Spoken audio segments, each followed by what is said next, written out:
Perjalanan ini bukan tentang apa yang hilang, melainkan tentang apa yang masih ada. Mendaki gunung bukan hal yang mudah, apalagi dengan keadaan yang hanya memiliki satu kaki. Anggi Wahyuda bukanlah sosok yang mudah menyerah. Dengan satu kaki dan tongkat penyangga, Anggi menapaki gunung-gunung tinggi di Indonesia. Gunung Kerinci, Rinjani, dan trek panjang pegunungan Leuser berhasil didaki Anggi Wahyuda walau dengan fisik terbatas. Bahkan sebagai penyandang disabilitas, dalam pendakiannya, Anggi hingga sampai ke base camp Everest, titik persinggahan pegunungan Himalaya di ketinggian 5.300 meter dari permukaan laut. Anggi Wahyuda sudah berdamai dengan kondisi tubuhnya.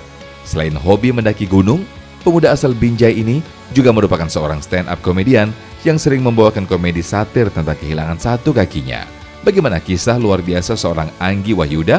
Simak selengkapnya dalam Sah Selalu Ada Hikmah bersama Koh Dennis Lim. Selamat menyaksikan.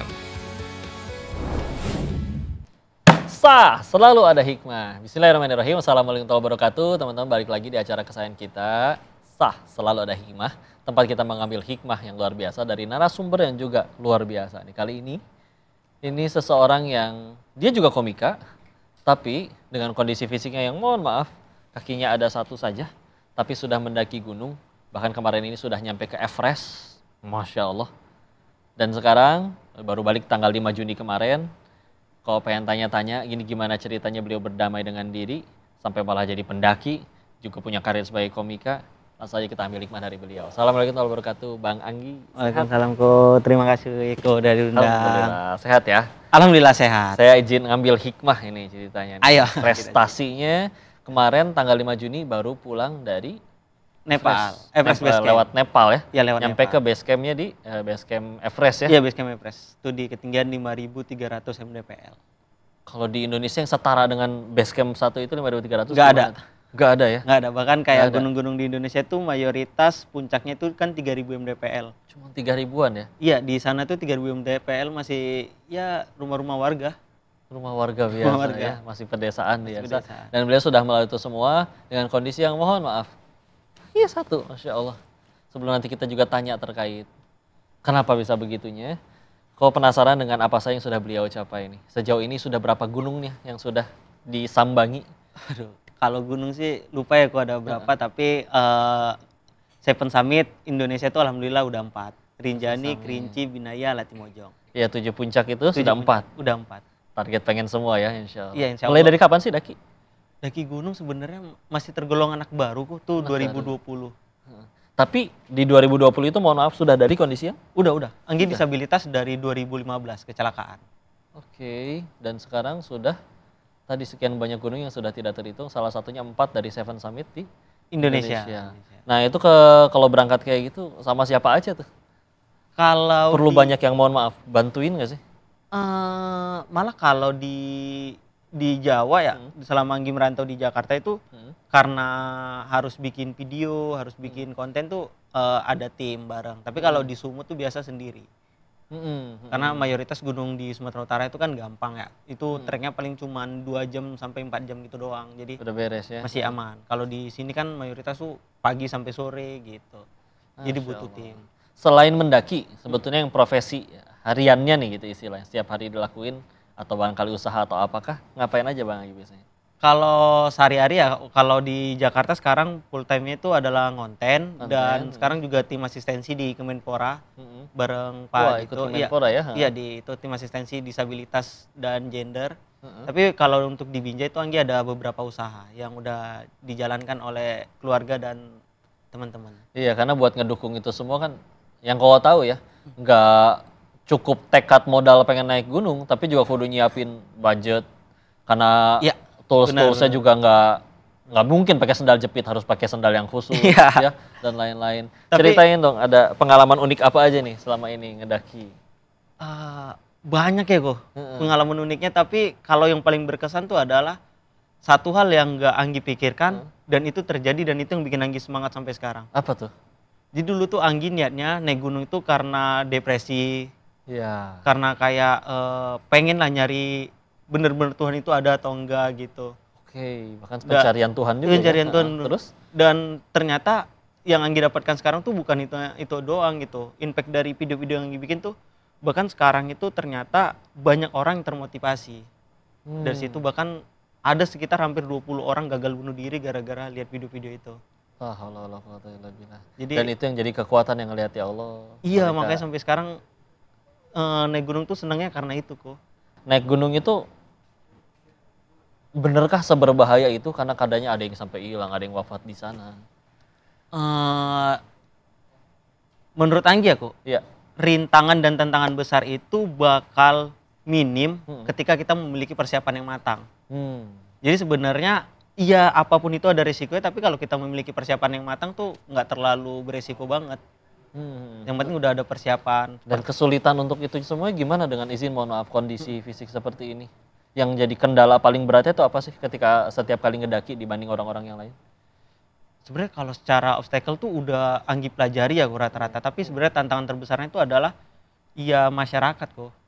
Yang masyarakat? Yang kayak lihat Anggi tuh kayak nggak, ini bener nih mau daki, terus banyak beberapa kali underestimate ya. Iya, beberapa kali itu nggak dapat izin dari warga lokal gitu. Gara-gara kondisi fisik. Kondisi fisik. Sampai akhirnya ada yang ngizinin waktu itu gimana? Harus ngiyakinin dulu kah? Buktiin ini sih udah pernah naik gunung. Iya, jadinya kayak gitu. Dikasih lihat? Iya, malah tuh bolak-balik yang nggak ngasih Anggi masuk itu ke tempat wisatanya itu adalah ya sekitaran Sumatera Utara. Malah di luar-luar ini kayak ya udah ngasih aja gitu. Udah welcome, justru yang dari kampung halaman sendiri. Iya. Justru malah kayak begitu ya. La haula wala quwwata illa billah. Dan selain itu juga tadi nggak cuma daki gunung, juga ada karir sebagai komika. Oh iya, ikut benar, kayak komika. acara stand up comedy di beberapa televisi juga pernah ikut. Iya udah, di 2018 Anggi itu ada di TV sebelah juga, dan di 2022 itu ada juga masuk di LKS, Liga Komunitas Stand Up. Bahannya nggak apa-apa berarti jadi ngebahas.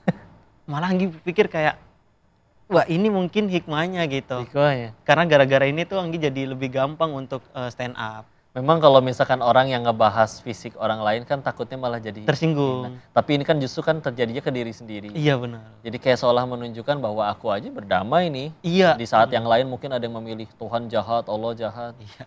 Masya Allah ya. Lisa ini keren banget ya kan. Prestasinya sudah kita bahas ini Masya Allah. Sekian banyak gunung sudah didaki. Bisnis juga usaha punya. Bahkan juga menginspirasi, menggagalkan atas izin Allah 20 orang pengen bunuh diri. Alhamdulillah. Untuk itu kita akan ambil hikmah lagi selanjutnya. Jangan kemana-mana, tetap di Sah Selalu Ada Hikmah. Sah Selalu Ada Hikmah. Pemirsa, kita balik lagi ngambil hikmah dari tokoh luar biasa nih, inspiratif, Bang Anggi yang sudah menaklukkan sekian banyak gunung yang belum tentu dilakukan oleh banyak orang-orang normal pada umumnya. Tapi kalau pengen tanya lagi, Bang Anggi boleh tanya ya? Silakan. Asal muasalnya ini sampai akhirnya punya kondisi fisik yang seperti ini tuh gimana sih ceritanya kalau boleh tahu? Kalau cerita sebenarnya itu karena kecelakaan kok. Kecelakaan apa? Nah, jadi 2015 itu kan 2015 ya kejadiannya. Iya, 2015. Udah 10 tahun lalu, Bener. Tuh. Jadi tuh Anggi mau pergi sekolah, itu ditabrak sama truk tangki. Oh, masih apa SMA waktu itu? SMA kelas 1. Terus? Dan karena naik apa? Motor? Anggi naik motor, terus? Tuh dari depan ada truk tangki yang nabrak. Adu banteng lah. Jadi itu tuh yang bikin kaki Anggi harus diamputasi. Waktu kejadian langsung tanpa sadar bangun-bangun di rumah sakit nggak ada kaki? Enggak. Gimana cerita itu? Justru amputasinya itu karena salah penanganan pertama. Jadi dia infeksi dan harus diamputasi. Dari situ ke rumah sakit dulu, dirawat berapa lama dulu? Itu dirawat 10 hari, habis itu karena Anggi tinggal di kampung ya kok, itu jadi perobatan itu rata-rata orang masih dominan ke perobatan tradisional. Dan itu tuh saran juga nih buat teman-teman semua, boleh kalian berobat tradisional, tapi kalau patah tulangnya ada lukanya, baiknya didampingi sama medis juga. Iya, nggak asal benar-benar. Iya, karena berobat tradisional tuh bahaya banget kok ternyata. Jadi ini awalnya setelah 10 hari itu, selain kaki apalagi waktu itu sebetulnya luka? Pokoknya bagian kanan semua hancur kok. Ini bahkan bibir terbelah, ini sampai jahit sekarang. sih? Iya, ini tulang rusuk kanan ini juga ada yang bengkok sampai sekarang. Cuma waktu itu paling parah kaki tuh patah di paha. Ada 3 bagian. Terus dipakein pengobatan tradisional, iya, itu yang ternyata malah infeksi. Iya. Luka terbuka berarti ya, kayak berdarah gitu. Karena emang pengobatan tradisional tuh kayak gimana ya kok kayak ya, seolah nggak berdasar kan? Iya, Ya ada yang mungkin ini ya izin ya yang pada pelaku perawatan tradisional. Tapi kan kadang ada yang lo kok bertentangan banget dengan medis yang ada jurnalnya, ada penelitiannya. Iya gitu, dengan sekarang pun lagi pikir kayaknya musyrik banget deh. Sampai ke arah sana ya? Iya, karena pengobatannya itu masa melalui ayam gitu. Oh nggak nyambungnya Nggak kan jauh nyambung, banget. iya. Cuman dulu kan karena lagi sakit kayak yaudah percaya aja gitu. Iya, dan akhirnya naudzubillah infeksi membusuk gitu. Membusuk. Akhirnya sampai akhirnya mutusin, wah ini nggak bisa nih tradisional, udah nggak bener nih, harus dibawa ke rumah sakit. Iya, itu ketika udah bener-bener dagingnya udah mulai rontok dan udah ada kayak ulat-ulat kecilnya gitu kok. Jadi sampai akhirnya Anggi ada ngadu ke mama kayak bilang, "Ma, ini mata Anggi udah nggak kelihatan, udah 5 hari akibat infeksinya tadi," gitu kan. Sampai mata nggak lihat. Iya, dua-duanya. Iya, itu udah kayak main handphone aja tuh udah nggak jelas banget, kok harus deket gini banget. Dan itu tuh Dan rasa nggak tahu ya, kan karena belum pernah. Rasanya kayak gimana? Kaki yang dalam kondisi sampai ada ulet tuh apa bener-bener ngilu, nyeri, atau bahkan justru udah mati rasa sama sekali? kalau bagian paha itu masih sakit banget, tapi betis itu udah mati rasa. Dipegang juga udah nggak kerasa. Udah nggak kerasa, bahkan tulangnya dipukul juga nggak ada rasa lagi. Akhirnya Akhirnya nyampe ini gimana tuh dokternya? Dan jadi respon Anggi ketika ada dokter lagi visit ke ruangan, terus mama bilang, "Dok, ini mata Anggi udah 5 hari nggak kelihatan, udah nggak jelas lah penglihatan." Terus dokternya bilang, "Bu, udah kayak yang saya bilang kemarin, ini kalau infeksinya terus berkelanjutan, itu efeknya bisa ke organ yang lain. Ini kalau udah ke mata paling lama 2 minggu ke jantung, dan kalau ke jantung tuh pasti meninggal." pertama kali ngelihat, ya Allah, nggak ada.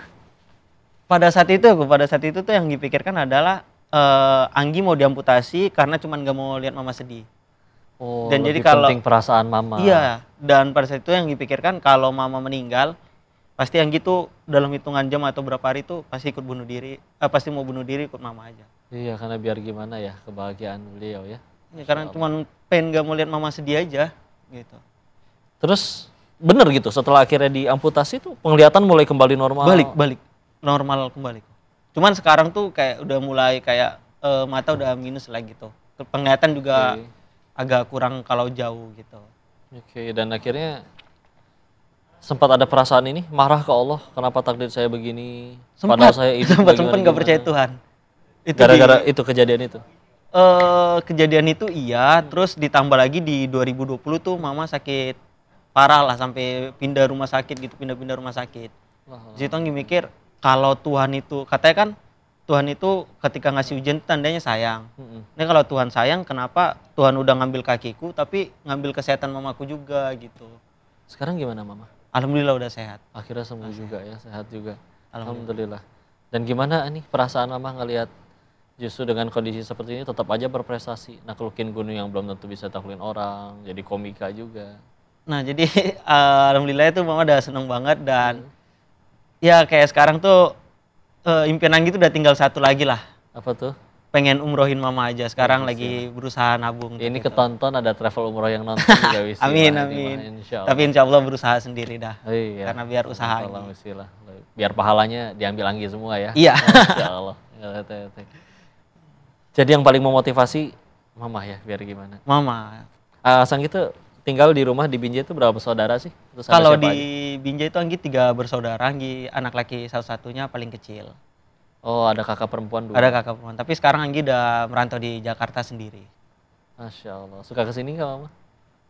Ini rencana ntar bulan 8 Anggi ada pameran foto sekalian pemutaran film dokumenter tentang Anggi. Itu bakal ngajak mama kemarin sekalian bikin campaign satu langkah lagi, yang campaignnya itu kami tujukan untuk teman-teman disabilitas dan teman-teman yang lagi nggak percaya diri di Indonesia. Kami mau bikin itu untuk mereka. Yang ini justru menjadi motivasi bagi sekian banyak orang yang mengalami nasib yang sama atau mungkin lebih parah. Ini beliau tuh menjadi petunjuk bahwa ya punten ya, kita nggak sepahit beliau, tapi tetap aja gimana dirinya kalau udah benar-benar bangkit. Lihatlah Masya Allah perjuangannya. Sampai akhirnya bisa menginspirasi banyak orang. Masih banyak hikmah yang bisa kita ambil. Untuk itu kalian jangan kemana-mana, tetap di SAS, selalu ada hikmah.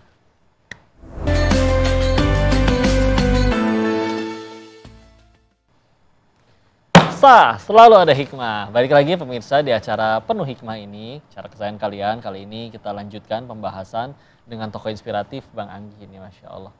Tadi kita udah bahas terkait ya pahit-pahitnya lah ya. Iya. Kau pengen balik lagi ke prestasi deh. Bahas lagi dong, ceritain dong bagi kita yang di Indonesia atau bahkan nggak suka daki. Kok suka ngeliatin gitu video di YouTube Gunung Everest tuh kayak gimana? Iya, Ya, ada cantik video banget, yang ngeliatin cantik gitu banget. pakai drone lagi kan, indah. Nah, tapi perjuangan menuju ke sana tuh berangkat bener-bener dari Jakarta bisa nyampe ke sana itu kayak gimana tuh perjuangannya? Wah, perjuangannya itu bener-bener dipersiapi matang banget ya kok. Karena untuk persiapan fisik tuh Anggi tuh dari Oktober tahun lalu. Jadi kayak apa terbiasa Iya, olahraga dulu? olahraga tuh kayak nge-gym, terus kayak strength training gitu-gitu, leg day banyak. Bahkan kayak terbiasa nih sampai sekarang kalau seminggu aja nggak olahraga tuh kayak badan kaku. Malah nggak enak. Iya, makanya kayak Anggi usahain tiap hari itu olahraga minimal jalan 5 kilometer gitu. Minimal 5 kilo. Minimal 5 kilometer. Dan terbangnya dari Jakarta mendarat di Kathmandu. Kathmandu. Di Kathmandu baru kita aklimatisasi selama 1 hari. Klimatisasi itu apa tuh? Proses penyesuaian dengan udara di sana. Emang beda banget sama di Indonesia? Cuaca di sana lumayan sih kok. Karena di sana Lebih apa? Dingin ya? lebih dingin karena anginnya lebih kencang juga. Karena kan pegunungan Himalaya ya, sepanjang Nepal. Oke. Jadi itu lebih Itu dingin. 1 hari. Itu 1 hari. Habis itu kita berangkat naik pesawat kecil lagi ke Bandara Lukla, ke Lukla. Lukla, berapa jam terbang pesawat kecilnya? Sekitar 1 jam dari 1 jam. Kathmandu ke Lukla. Habis itu kita trekking sampai 8 hari ke base campnya baru turun 3 hari. Jadi dari mendarat di pesawat itu nginep lagi dulu hotel Enggak, kita langsung jalan. Langsung jalan. Langsung jalan. sampai ke base camp yang tadi itu. Ada berapa base camp memangnya? Base camp Everest tuh cuma 1, cuman kita ada sekitar 6 kali singgah lah, karena di hari keempat kita aklimatisasi lagi tuh di Namche. Habis itu kita jalan selama 2 hari, 1 hari atau 2 hari itu kita aklimatisasi lagi di Dingboche. Berapa orang waktu itu berangkat? Dari Indonesia Anggi berangkat 4 orang, itu bareng tim. Paling berat tantangannya apa? Penyesuaian Selain itu sih, cuaca. Ko. Karena Anggi di hari ke-9 itu kena AMS. Apa tuh AMS? AMS itu kayak penyakit, dia pusing gitu, itu akibat kekurangan oksigen dan itu pusing banget.